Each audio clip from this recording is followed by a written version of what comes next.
مفتی Rashid Ahmad Khurshid official.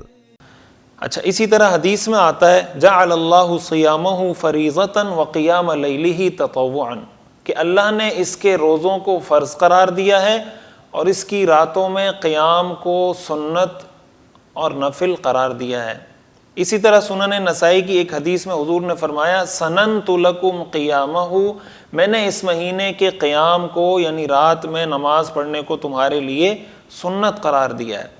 تو اسی طرح حدیث میں آتا ہے، سنن نسائی کی حدیث ہے ان اللہ فرض علیکم صیام رمضان وسننت لکم قیامہ فمن صامہ وقامہ ایمانا واحتسابا خرج من ذنوبہ کیوم ولدتہ امہ۔ حضور نے فرمایا اللہ نے رمضان کے روزے فرض کیے ہیں، میں نے رمضان کی راتوں کا قیام سنت قرار دیا ہے۔ جو آدمی دن میں روزہ رکھے، رات کو قیام کرے، ایمان کی حالت میں اور ثواب کی نیت سے اللہ کی رضا کے لیے یہ کام کرے، وہ گناہوں سے ایسے پاک صاف ہو جاتا ہے جیسے وہ بچہ جو ماں کے پیٹ سے پیدا ہو اپنی ولادت کے پہلے دن جس طرح گناہوں سے پاک صاف ہوتا ہے، اس طرح ایسا شخص بھی گناہوں سے پاک اور صاف ہو جاتا ہے۔ یہ تراویح کی فضیلت ہے جو حدیث سے معلوم ہوتی ہے۔